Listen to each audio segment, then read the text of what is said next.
Hello students, welcome all of you. Class 9 के chapter number 5 the fundamental unit of life के अंदर हमने cell के बारे में कुछ पॉइंट्स की स्टडी पिछले लेक्चर में की है। पिछले लेक्चर में हम प्लाज्मा मेम्ब्रेन या सेल मेम्ब्रेन के बारे में स्टडी कर चुके हैं। अब हमें सेल के सेकंड पार्ट या सेल की कवरिंग की स्टडी करनी है, जिसे सेल वॉल के नाम से जाना जाता है। सेल वॉल को हिंदी में हम कोशिका भित्ति कह सकते हैं। सेल वॉल को हिंदी में किस नाम से जाना जाता है? कोशिका भित्ति के नाम से इसे जाना जाता है। अब इसके इम्पोर्टेंट पॉइंट्स क्या क्या हैं? सबसे फर्स्ट तो हमें ये ध्यान रखना है कि सेल वॉल प्लांट सेल्स में मिलती है, एनिमल सेल के अंदर सेल वॉल नहीं पाई जाती है। एनिमल सेल में एक आउटर कवरिंग केवल सेल मेम्ब्रेन या प्लाज्मा मेम्ब्रेन रहेगी, जबकि प्लांट सेल के अंदर जो सेल मेम्ब्रेन पाई जा रही है उसके बाहर भी एक कवरिंग पाई जाती है, आउटर कवरिंग होती है, उसे सेल वॉल कहते हैं। सेल वॉल प्लांट सेल के अलावा बैक्टीरिया के अंदर भी प्रेजेंट होती है, कुछ फंजाई या कवक के अंदर भी ये पाई जाती है। थर्ड, सेल वॉल जो है इसका फॉर्मेशन सेल्यूलोज से होता है। कार्बोहाइड्रेट है एक टाइप का, एक कॉम्प्लेक्स मॉलिक्यूल होता है, इसलिए यह सेल्यूलोज उस सेल को प्रोटेक्शन प्रोवाइड करने का या स्ट्रेंथ प्रोवाइड करने का कार्य करता है। नेक्स्ट पॉइंट सेल वॉल का, जब यदि किसी सेल वॉल को हम हाइपरटोनिक सॉल्यूशन के अंदर रख दें, हाइपरटोनिक सॉल्यूशन का मतलब होता है, हिंदी में इसे बोला जाता है अति पराश्रयी विलयन, यानी जिसके अंदर पानी की सांद्रता या मात्रा कम हो। तो सेल को यदि हमने किसी हाइपरटोनिक सॉल्यूशन के अंदर रखा तो क्या होता है, सेल के अंदर का जो पानी है वो उस हाइपरटोनिक सॉल्यूशन की तरफ गति करता है या मूवमेंट करता है। जो सेल का वाटर है वो उस हाइपरटोनिक सॉल्यूशन के अंदर मूवमेंट करेगा या गति करेगा, जिसके कारण सेल श्रिंक हो जाती है। सेल का श्रिंक होना सिकुड़ जाती है सेल, जिसे सेल का श्रिंक होना कहते हैं। और ये जो प्रोसेस है, सेल को हाइपरटोनिक सॉल्यूशन में रखने पर ऑस्मोसिस द्वारा पानी का बाहर आना और सेल का श्रिंक हो जाना, इस प्रोसेस को प्लाज्मोलाइसिस कहा जाता है। प्लाज्मोलाइसिस को हिंदी में जीव द्रव्य कुंचन के नाम से जाना जाता है। नेक्स्ट पॉइंट, जो ऑस्मोसिस की प्रोसेस सेल के अंदर हो रही है तो ये लिविंग सेल की कैरेक्टरिस्टिक होती है। किसी डेड सेल के अंदर ऑस्मोसिस की प्रोसेस नहीं पाई जाती है। ऑस्मोसिस केवल लिविंग सेल के अंदर पाई जाने वाली प्रॉपर्टी है। ऑस्मोसिस की प्रोसेस केवल लिविंग सेल के अंदर होगी। नेक्स्ट पॉइंट, फंगी में, बैक्टीरिया में, प्लांट सेल के अंदर सेल वॉल पाई जा रही है, जो इसे बाहर का जो हाइपरटोनिक सॉल्यूशन है, अभी हाइपरटोनिक सॉल्यूशन हमने पढ़ा था, बाहर का जो हाइपोटोनिक सॉल्यूशन है, यानी बाहर के मीडियम में जो पानी की मात्रा ज़्यादा है, उससे जब पानी सेल के अंदर आएगा तो सेल स्वेल अप होती है, फूलती है, और फूलने के कारण सेल ब्रस्ट हो सकती है या फट सकती है। तो उसे फटने से बचाने का काम भी, सेल को फटने से बचाने का काम भी सेल वॉल के द्वारा किया जाता है। तो ये कुछ इंपॉर्टेंट पॉइंट्स है जो सेल वॉल से रिलेटेड है या कोशिका भित्ति के द्वारा किए जाने वाले मेन वर्क या फंक्शन सेल वॉल के द्वारा ये किए जाते हैं। अब इसकी स्टार्टिंग से हम फर्स्ट पॉइंट की बात करें तो सबसे फर्स्ट जो कोशिका भित्ति या सेल वॉल है, प्रेजेंट इन, सबसे फर्स्ट पॉइंट इसका क्या होगा, present in plant cell, bacteria and fungi. Plant cell के अंदर ये पाई जाती है, कुछ बैक्टीरिया के अंदर ये पाई जाती है, और कुछ फंजाई या कवक जो होते हैं उसके अंदर भी सेल वॉल पाई जाती है। प्लांट सेल के अंदर उपस्थित होगी, जीवाणु के अंदर उपस्थित होगी, फंजाई के अंदर या बैक्टीरिया के अंदर भी यह प्रेजेंट होती है, बैक्टीरिया के अंदर भी यह उपस्थित होती है। सेकंड इसका पॉइंट, अब एनिमल सेल में नहीं पाई जाती है। एनिमल सेल हमने नहीं लिखा है, इसका मीनिंग है कि एनिमल सेल के अंदर एब्सेंट होगी। तो सेकंड हम क्या लिख सकते हैं, एब्सेंट इन एनिमल सेल। जो जंतु कोशिका है उसके अंदर सेल वॉल नहीं पाई जाती है। एनिमल सेल के अंदर जो आउटर कवरिंग है सेल की वो सेल मेम्ब्रेन या प्लाज्मा मेम्ब्रेन होगी, जबकि प्लांट सेल में, बैक्टीरिया में, कुछ फंजाई में सेल की जो आउटर मोस्ट कवरिंग है, सबसे बाहर वाली जो परत है वह सेल वॉल होती है। इसके बाद जो सेल वॉल है प्लांट सेल का, यदि हम जैसे एग्जांपल ले तो ये प्लाज्मा मेम्ब्रेन के आउटसाइड मिलती है। पोजीशन इसकी क्या है? Outside to plasma membrane. जो प्लाज्मा मेम्ब्रेन है या सेल मेम्ब्रेन जो है उसके बाहर की तरफ यह प्रेजेंट होगी। पहले प्लाज्मा मेम्ब्रेन मिलेगी, सेल मेम्ब्रेन मिलेगी, और उस प्लाज्मा मेम्ब्रेन के बाहर की तरफ यह सेल वॉल प्रेजेंट होती है। आउटसाइड टू प्लाज्मा मेम्ब्रेन होगी, कोशिका झिल्ली के बाहर की तरफ पाई जाने वाली यह एक परत होती है। सबसे पहले झिल्ली के बाद जो स्ट्रक्चर मिलेगी वो कौन सी होती है? सेल वॉल होती है।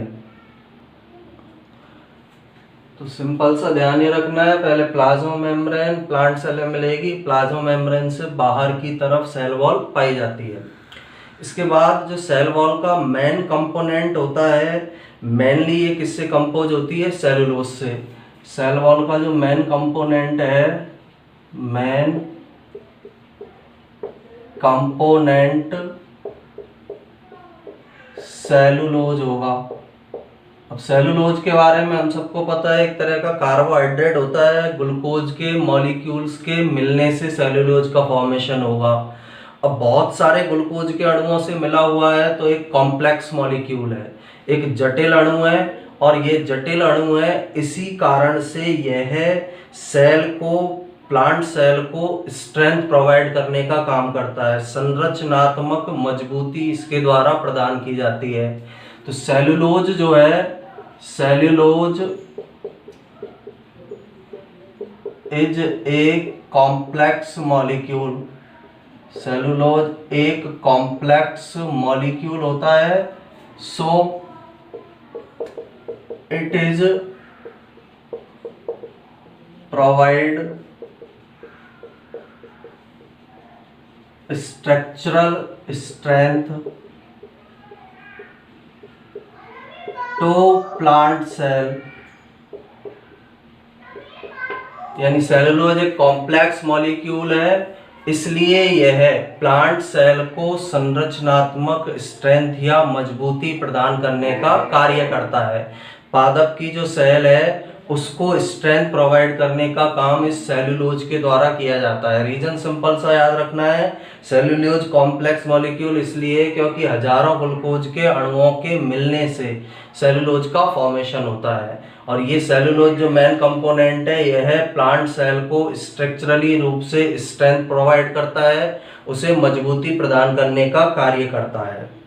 इसके बाद जब हम किसी प्लांट सेल को, कोई भी प्लांट सेल है, उस प्लांट सेल को कौन से सॉल्यूशन के अंदर रख देते हैं? हाइपरटोनिक सॉल्यूशन में। प्लांट सेल को जब किसी हाइपरटोनिक सॉल्यूशन के अंदर रखा जाता है, हाइपरटोनिक सॉल्यूशन का हिंदी में यदि हम मीनिंग बोलना चाहें तो इसका मीनिंग होता है अति पराशरी विलयन। हाइपरटोनिक जो सॉल्यूशन है उसका मतलब क्या है? अति पराशरी विलयन के नाम से इसे जाना जाता है, इसे अति पराशरी विलयन कहते हैं। जब सेल को, हम प्लांट सेल को हाइपरटोनिक सॉल्यूशन के अंदर रखते हैं, हाइपरटोनिक सॉल्यूशन का मतलब है ऐसा सॉल्यूशन जिसके अंदर पानी की मात्रा कम हो। तो इसका इफेक्ट क्या होगा? यहाँ ऑस्मोसिस की क्रिया के द्वारा जो वाटर मॉलिक्यूल्स हैं वो किसके अंदर एंटर होते हैं? इस सॉल्यूशन के अंदर जाएंगे। इसका रिजल्ट होगा जो प्लांट सेल है वो श्रिंक हो जाती है। श्रिंक होने का मतलब है सिकुड़ जाती है, क्योंकि प्लांट सेल का पानी उसमें से बाहर निकल रहा है। पानी जब बाहर निकलेगा तो सेल जो है वो श्रिंक हो जाएगी। तो ये जो पूरी प्रोसेस है, इस पूरी घटना को, इस पूरी प्रोसेस को प्लाज्मोलाइसिस कहा जाता है। ये जो पूरी प्रोसेस है इसे प्लाज्मोलाइसिस के नाम से जाना जाता है। हिंदी में इसे हम जीव द्रव्य कुंचन कहते हैं, जीव द्रव्य कुंचन कहते हैं। इस प्रोसेस में क्या हुआ है, जैसे एक सेल थी हमारे पास, ये सेल है, इसको हमने कौन से सॉल्यूशन के अंदर रख दिया, हाइपरटोनिक, ये हाइपरटोनिक सॉल्यूशन है, हाइपरटोनिक सॉल्यूशन, ये सेल है। अब यहाँ पर जब सेल को हाइपरटोनिक सॉल्यूशन में रखा है, सेल के अंदर वाटर की मात्रा क्या है, ज्यादा है, यहाँ वाटर मॉलिक्यूल ज्यादा है, और हाइपरटोनिक सॉल्यूशन के अंदर वाटर मॉलिक्यूल कम है। ऑस्मोसिस के बारे में हम पढ़ चुके हैं। ऑस्मोसिस एक ऐसी प्रक्रिया है जिसमें वाटर मॉलिक्यूल जो है अपनी ज्यादा सांद्रता से कम सांद्रता की ओर जाते हैं। तो इसका रिजल्ट क्या होगा, सेल से वाटर मॉलिक्यूल्स बाहर निकलते हैं और किस सॉल्यूशन में आ जाते हैं, हाइपरटोनिक सॉल्यूशन में। जब सेल के अंदर से वाटर मॉलिक्यूल बाहर जाएंगे तो उसके प्रोटोप्लास्ट के अंदर कमी आएगी, उसके साइटोप्लाज्म में कमी आएगी। इसका रिजल्ट ये होगा, जो ये सेल है हाइपरटोनिक सॉल्यूशन के अंदर रखी हुई है, ऑस्मोसिस की इसमें प्रोसेस होगी, और इस प्रोसेस के बाद जो सेल है वो श्रिंक हो जाती है, पहले की तुलना में ये सिकुड़ जाती है। इस घटना को प्लाज्मोलाइसिस या जीव द्रव्य कुंचन के नाम से जाना जाता है। तो सिंपल सा प्लाज्मोलाइसिस में याद रखना है हमें, प्लांट सेल को हाइपरटोनिक सॉल्यूशन में रखने पर वाटर मॉलिक्यूल्स प्लांट सेल से निकलकर सॉल्यूशन में जाते हैं, जिससे सेल श्रिंक हो जाती है। इस प्रोसेस को प्लाज्मोलाइसिस कहा जाता है। प्लाज्मोलाइसिस जो प्रोसेस है, इसके अंदर अब स्टार्टिंग में यदि हम इसकी बात करें, जैसे प्लांट सेल है, ये सेल मेम्ब्रेन है प्लांट सेल की, और ये सेल वॉल है प्लांट सेल की, इसी से लगी हुई सेल मेम्ब्रेन पाई जाती है। इसी के जस्ट पास में ये कौन सी मेम्ब्रेन पाई जा रही है, सेल मेम्ब्रेन प्लांट सेल की। ये सेल वॉल प्लांट सेल की, रेड से जो दिखाया है, ये सेल कौन सी है, मेम्ब्रेन या प्लाज्मा मेम्ब्रेन है। स्टार्टिंग कंडीशन ये है, जब इसमें से पानी बाहर निकल जाएगा तो नेक्स्ट कंडीशन क्या आएगी, जब इसके अंदर प्लाज्मोलाइसिस की क्रिया हुई, प्लाज्मोलाइसिस प्रोसेस इसमें हुई, तो यहाँ पर हमें क्या दिखाई देगा, सेल वॉल ये रहेगी इस तरह की, और जो सेल मेम्ब्रेन है, क्योंकि पानी निकल चुका है इसलिए सेल मेम्ब्रेन जो पहले प्लांट सेल से जुड़ी हुई थी, जो सेल वॉल से जुड़ी हुई थी, वह इससे अलग हो जाती है। और भी जो सेल के कंपोनेंट्स हैं वो भी इस सेल वॉल से, जो कंपोनेंट्स जो सेल वॉल से जुड़े हुए थे वो अलग हो जाते हैं। इस पूरी प्रोसेस को, इस पूरी प्रक्रिया को प्लाज्मोलाइसिस के नाम से जाना जाता है। हिंदी में इसे जीव द्रव्य कुंचन कहते हैं। तो जीव द्रव्य कुंचन या प्लाज्मोलाइसिस क्या है, सेल को, प्लांट सेल को हमने हाइपरटोनिक सॉल्यूशन के अंदर रखा, पानी जो है प्लांट सेल से निकलेगा, सॉल्यूशन के अंदर जाएगा, प्लांट सेल से पानी निकला है इसलिए सेल श्रिंक हो जाती है, उसके जो कंपोनेंट्स है सेल वॉल से अलग हो जाते हैं, सेल मेम्ब्रेन सेल वॉल से अलग हो जाती है और सेल श्रिंक हो जाती है, सिकुड़ जाती है। इस प्रोसेस को प्लाज्मोलाइसिस कहते हैं। इसके बाद 3 ऑर्गेनिज्म के अंदर हमने पढ़ा था, एक तो प्लांट सेल के अंदर सेल वॉल पाई जा रही है, एक बैक्टीरिया में पाई जा रही है, एक फंजी के अंदर या फंगी के अंदर पाई जा रही है। इनके अंदर क्यों प्रेजेंट है, क्योंकि ये इस जो ये सेल वॉल है उस सेल वॉल के कारण इन एनिमल्स की सेल फटती नहीं है। ये जो ऑर्गेनिज्म है, सॉरी एनिमल्स नहीं, ऑर्गेनिज्म जो है प्लांट सेल, बैक्टीरिया, फंगी, इनकी सेल नहीं फटेगी। कैसे नहीं फटेगी, यहाँ पर हमने हाइपरटोनिक सॉल्यूशन का एग्जांपल लिया था।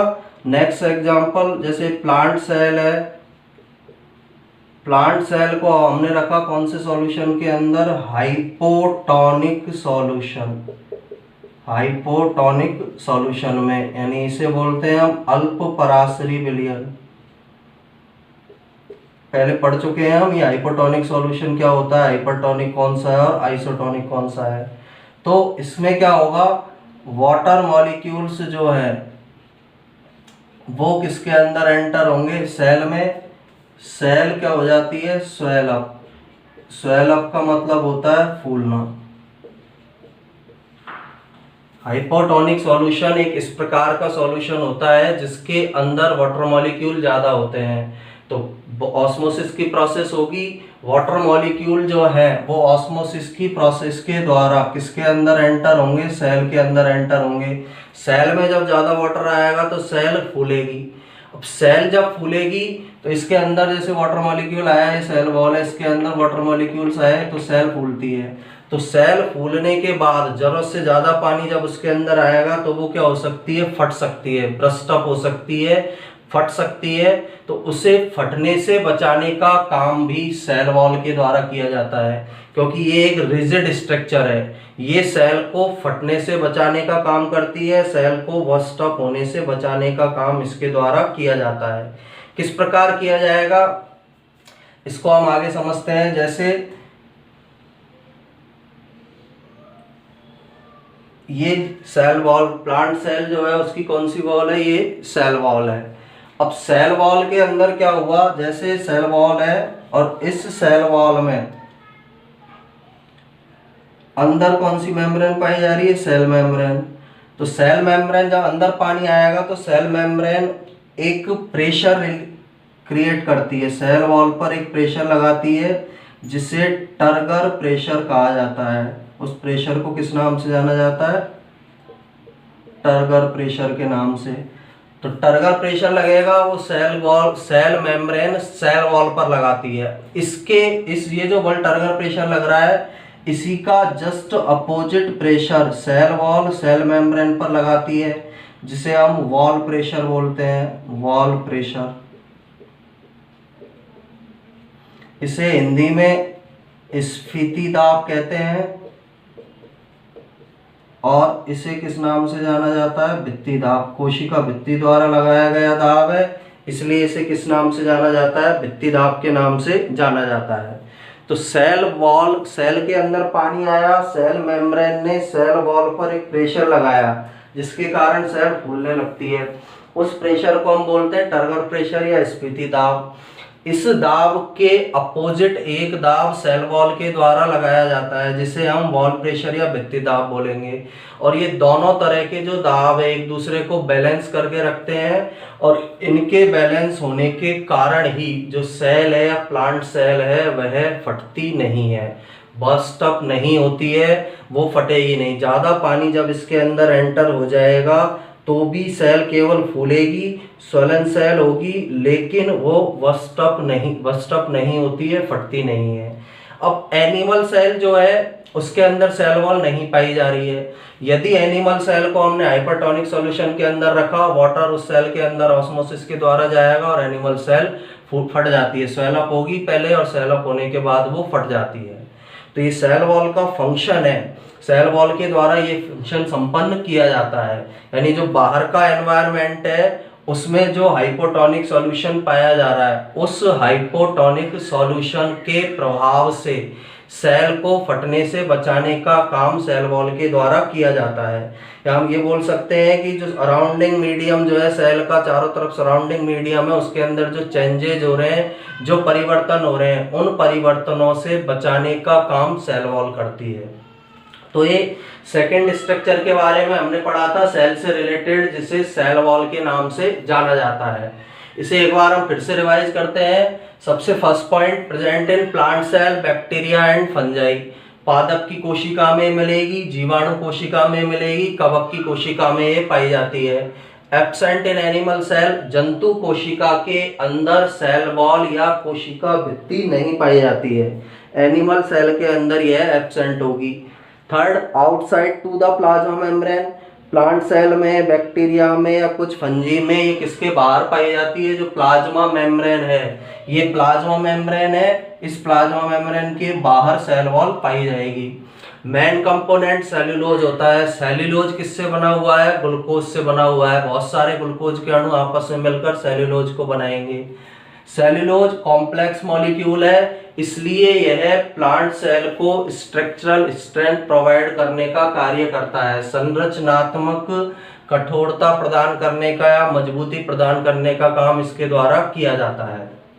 इसके बाद यदि प्लांट सेल को हाइपरटोनिक सॉल्यूशन के अंदर रखा, हाइपरटोनिक सॉल्यूशन का मतलब है ऐसा सॉल्यूशन जिसके अंदर पानी की मात्रा कम है, तो ऑस्मोसिस की क्रिया होगी और ऑस्मोसिस की क्रिया के द्वारा जो वाटर है सेल के अंदर का, वो किसके अंदर जाने लगता है, हाइपरटोनिक सॉल्यूशन में। जब वाटर बाहर निकलेगा सेल से तो सेल श्रिंक हो जाती है, इस तरह से सेल श्रिंक हो जाएगी। इस प्रोसेस को प्लाज्मोलाइसिस या जीव द्रव्य कुंचन के नाम से जाना जाता है। जब सेल श्रिंक हो जाती है, उसके कंपोनेंट उससे अलग हो जाते हैं। जैसे कंपोनेंट कैसे अलग होंगे, पहले सेल मेम्ब्रेन सेल वॉल एक दूसरे के साथ अटैच है, प्लाज्मोलाइसिस की क्रिया हुई, सेल मेम्ब्रेन सेल वॉल से क्या हो जाती है, डिटैच हो जाती है।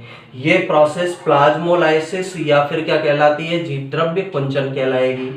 नेक्स्ट प्रोसेस, प्लांट सेल को यदि हाइपरटोनिक सॉल्यूशन के अंदर रखा, हाइपोटोनिक सॉल्यूशन के अंदर रखा। हाइपोटोनिक सॉल्यूशन का मतलब है ऐसा सॉल्यूशन जिसके अंदर पानी के मॉलिक्यूल ज्यादा हैं, तो भी ऑस्मोसिस की प्रक्रिया होगी। वाटर मॉलिक्यूल ऑस्मोसिस की प्रोसेस के द्वारा सेल में एंटर करेंगे और सेल क्या हो जाती है, फूल जाती है। अब सेल के अंदर जैसे जैसे पानी आता जा रहा है वो फूलती जा रही है। एक टाइम ऐसा आएगा बहुत ज्यादा मात्रा में पानी अंदर एंटर हो जाएगा और सेल फट जाएगी। लेकिन ये प्रोसेस एनिमल सेल में होगी। प्लांट सेल के अंदर सेल वॉल पाई जा रही है। सेल वॉल क्या करती है, जब सेल मेम्ब्रेन का आकार बढ़ रहा है, सेल मेम्ब्रेन के द्वारा एक फोर्स प्रोड्यूस किया जाता है पानी आने पर, स्फीति दाब या टर्गर प्रेशर। तो उस टर्गर प्रेशर का एक अपोजिट प्रेशर ये सेल वॉल लगाती है, जिसे वॉल प्रेशर या भित्ति दाब कहेंगे। और दोनों तरह के जो प्रेशर है सेल की जो बेसिक स्ट्रक्चर है उसको बनाए रखने का कार्य करते हैं। या हम ये बोल सकते हैं सेल वॉल जो है वो बाहरी एनवायरनमेंट में जो चेंजेज होंगे उनसे प्लांट सेल को बचाए रखने का, बैक्टीरिया सेल को या फंगी की सेल को बचाए रखने का कार्य करती है। बाहर के एनवायरनमेंट के अंदर जो भी चेंजेज होंगे उनके द्वारा सेल को बचाए रखने का काम सेल वॉल के द्वारा किया जाता है। एनिमल सेल में सेल वॉल नहीं होती है, इसलिए एनिमल सेल को यदि हाइपोटोनिक सॉल्यूशन के अंदर रखा तो वाटर उसके अंदर जाएगा, और वाटर जब एनिमल सेल के अंदर जाता है तो वाटर के अंदर जाने के कारण वो सेल फट सकती है, बर्स्ट अप हो सकती है, क्योंकि पानी अंदर एंटर कर जाएगा। सेल वॉल उसमें है नहीं, सेल वॉल नहीं है तो क्यों ये टर्गर प्रेशर नहीं लगेगा और वो सेल वॉल फट जाती, सेल वॉल के सेल फट जाती है। टर्गर प्रेशर एब्सेंट है, प्रेशर लगता जाएगा सेल मेम्ब्रेन पर और वो पूरी तरह से बर्स्ट अप हो जाती है, फट जाती है। तो इस सेल वॉल जो स्ट्रक्चर है उसके बारे में हमने आज के लेक्चर के अंदर स्टडी किया है।